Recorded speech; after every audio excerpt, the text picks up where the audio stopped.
Hey guys, welcome back to my YouTube channel. If you're new, please don't forget to subscribe to this channel. Don't forget to like this video and also share the video if you find the video informative.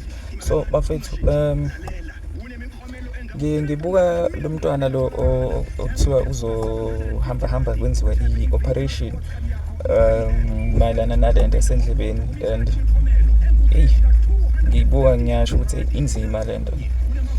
inzima lento yabona nje ukuhlangabezana nezinto ke kanje by ithuleleni TV kuthatha ke isibindi, and futhi inezimanje kuwusizo, but abanye abantu baphila kabuhlungu, abanye abantu ngempela baphila kanzima.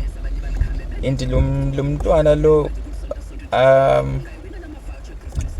bengicabanga nje indlela mhlambe ake aphatheka ngayo esikoleni, because I'm sure khona izingane ejike zikudelele ngesici sakho, noma kuthiwa leyo nto zazi kahle ukuthi iyinto eyisifo ekuphethe, yabo.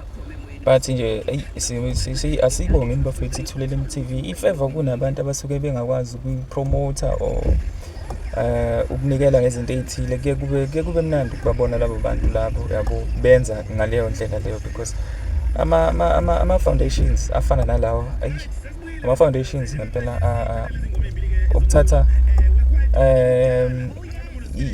isibindi, ukuzinikela, ukusebenza kahle ukusebenza nokusebenzela umphakathi. So bafethu, I can't finish ngiloko ngikhuluma izinto eziningi, but nje ngisukuma nokubonga kakhulukazi ithuleleni TV, yabo. Recognizing yona nje kakhulukazi ekusizeni abantu abahlukahlukene. Iziningi izinto futhi ngeke ngiyibone nje, yabo, njengoba ngilandelela nepage labo lapha on Facebook. But bafethu, thank you very much ukubona umuntu ozinikele kanje ne-team yakhe, because akekho yedwa, and ayisowisho futhi ama channels amaningi akwazi ukwenza lokho, yabo.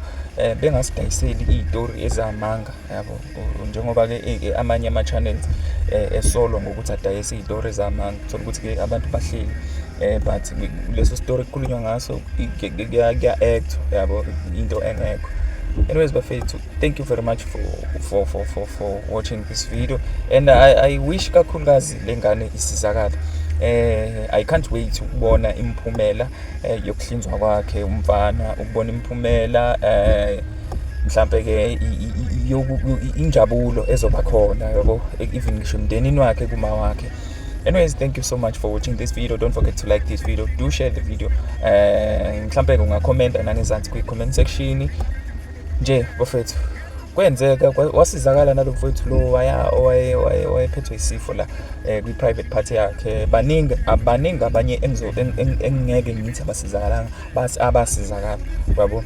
Let's hope nemntwana lo uzokwazi ukuthi ebuya ephile right, asizakale naye, abuyele empilweni yakhe normal, because kuhlungu nokubuka nje umntwana ekhala kanje, ekhaliswa into ekokuqala mhlawumbe ibuhlungu futhi lento le emphethe, and same time uma eyibuka esibukweni uyazidoubt even ngisho ukuzithemba kwakhe, yabo. So nje it's very painful, akekho umuntu futhi ongakujabulela ukubona ingane yakhe kulesi simo.